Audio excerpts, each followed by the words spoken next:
April 18 pangthokadaba 19 suba Lok Sabha election da Inner Manipur Parliamentary Constituency gi mikhalda Yaripok Maikaida Chakcha Heijanaba amadi Sen Yenba na chingba amata tawba yaroi haina nongpok sayang apunba lupna fongdorakli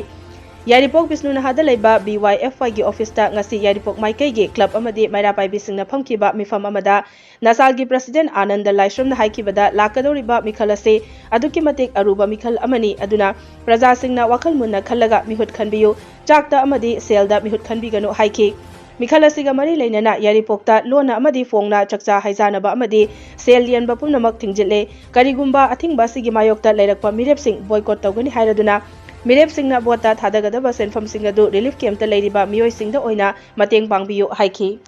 Hujik thokliba irang siga mari Leinana akoi candidate singda akoina haijanningbadi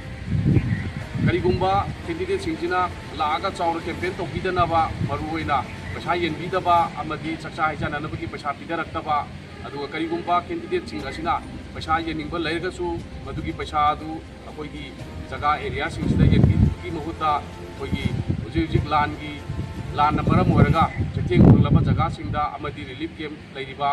maibel nung manung singa duda chatlaga mateng pangbiyu amadi hairiba mafam aduda mukhogi welfare gi damukta paisa singa du sijina biyu haiduna tupok sayang apunba lu Maikai dagi club singi Maikai dagi amadi Maira Pai gi Maikai dagi akoi hujik lepiba candidate singa sida thamjari akoi da handakti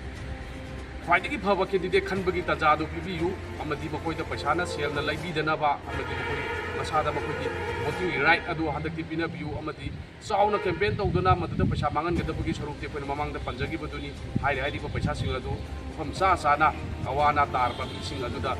sijina biyu haiduna pok sayang apun pa Maikai dagi amadi Maira Pai gi Maikai dagi thamjari